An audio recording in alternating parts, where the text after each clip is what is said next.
Should you max your TSP? If you've been in the military for more than 5 minutes, you've probably heard this advice over and over again. Max your TSP. Always max it. If you don't do it, you're leaving money on the table. But here's the real question. Is maxing your TSP always the right move?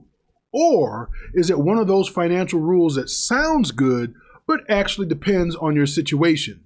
Today, I'm going to break down clearly and without the hype, without guilt, and without one-size-fits-all advice.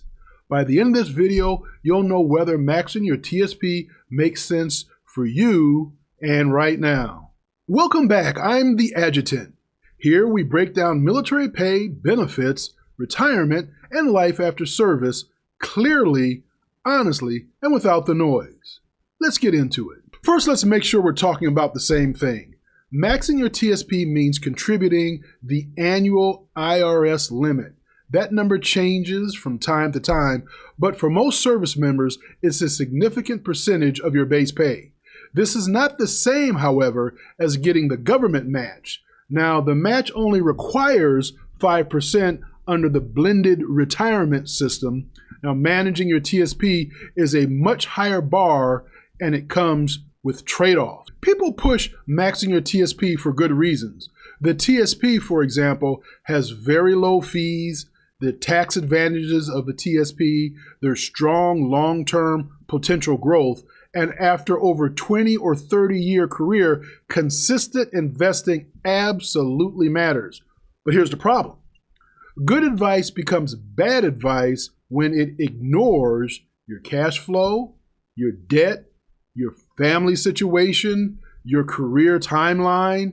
Maxing your TSP is powerful, but only if the rest of your financial foundation is solid.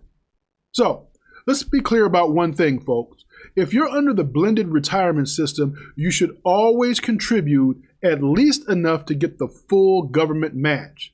That's free money. There's no debate about that whatsoever. If you're not getting the match, you're leaving guaranteed compensation on the table, and that is something that you don't want to do. But beyond the match, that's where the conversation changes. Maxing your TSP might not be the best move if you have high interest debt, credit cards, personal loans, car notes that have these ugly interest rates, or if you don't have enough emergency funds. That's key. Now here's the reality. If your car breaks down, your TSP doesn't help you next week. If an emergency hits, you can't easily access that money without penalties. For many service members, financial stability comes before financial optimization. Folks, there is nothing disciplined about investing aggressively while living paycheck to paycheck. So, why life stage matters more than people seem to admit. Say, for example, you have a single 03 captain with low expenses, no debt. Maximizing the TSP might make perfect sense. A junior enlisted member with a family, PCS, costs, and childcare, that's a different conversation. If maxing your TSP causes stress, missed bills, or constant transfers between accounts, then it's not helping anything. It's actually hurting. Your contribution level should support your life and not squeeze it.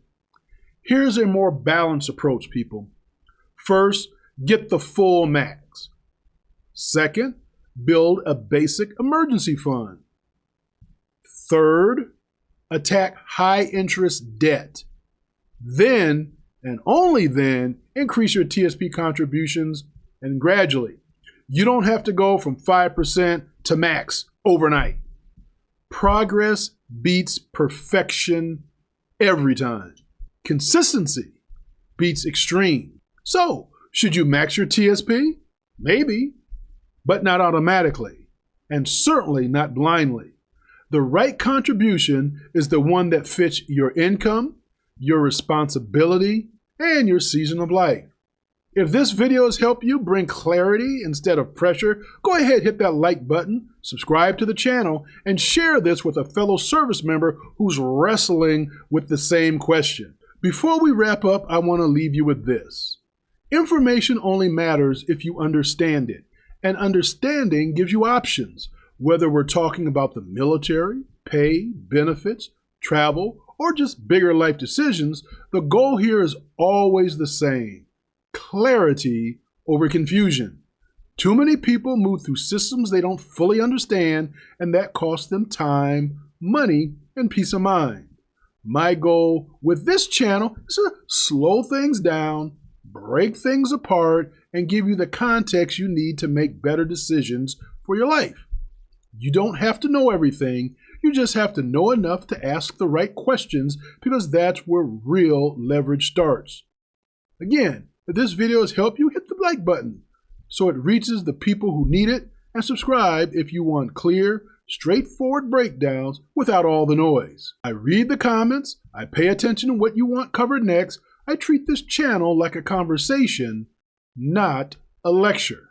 Remember this, folks: your time matters, your decisions matter, and understanding the systems you're operating in matters more than most people realize. Stay informed, stay intentional. I wish you blessings and blessings. I am the Adjutant, and I'll see you in the next one. Shalom.